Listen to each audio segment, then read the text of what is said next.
అందరి దృష్టి పవన్ కళ్యాణ్ వైపు ఎక్కువగా ఉంటుంది. ఎందుకంటే తను ఇప్పుడు ఆల్టర్నేటివ్ పాలిటిక్స్ని తయారు చేశాడు, కీ రోల్ పోషించారు కాబట్టి.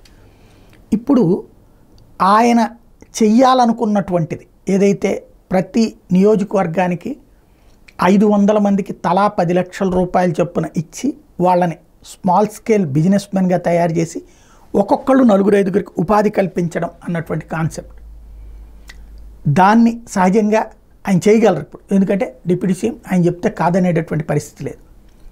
అది ఒకటి ఆసక్తిగా ఎదురు చూస్తున్నది యువత.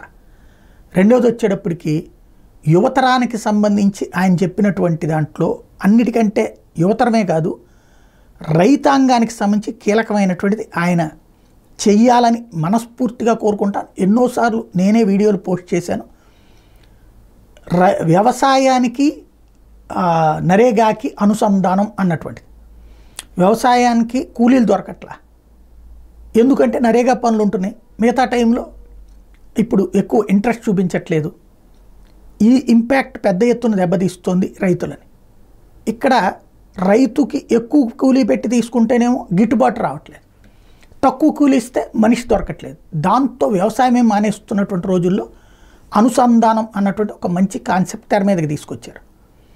ఇది మెయిన్ సమస్య. ఇంతకుముందు చంద్రబాబు కానీ జగన్ కానీ ఎందుకు చేయలేదు అంటే రైతుల కంటే రైతు కూలీలు ఎక్కువ ఉంటారు, వాళ్ళ ఓట్లు పోతాయి అన్నటువంటి ఉద్దేశంతో వాళ్ళు ఏంటంటే నరేగా కింద వచ్చేటటువంటిది నా హక్కు అనుకుంటున్నారు. అదే సందర్భంలో రైతు దగ్గర నుంచి డబ్బులు తీసుకోవడం నా హక్కు అనుకుంటున్నారు. ఈ రెండింటిని అనుసంధానం చేస్తే ఒక ఆదాయం కోల్పోతారు. కాబట్టి ఈయనేమంటున్నారు పవన్ కళ్యాణ్ గారు, గవర్నమెంట్ ఇచ్చే నరేగా స్కీమ్ డబ్బులు తీసుకోండి, రైతు ఇంకో 300 అట్లాగా ఇస్తారు, అది తీసుకోండి అంటున్నారు. అది మోటివేట్ చేస్తున్నారు. అది కనుక సక్సెస్ అయితే వ్యవసాయ విప్లవం అవుతుంది. ప్రతి ఎకరం పొలం కూడా పండించడానికి సిద్ధపడతారు. అదే సందర్భంలో బోలెడంత క్రాప్ వస్తుంది, ఆదాయం కూడా వస్తుంది. ఇది చేయాలి అంటే పవన్ కళ్యాణ్ గారిలో చిత్తశుద్ధి ఉంది. గ్రౌండ్ లెవెల్లో ఎలా సక్సెస్ అవుతుంది అనేది చూడాలి.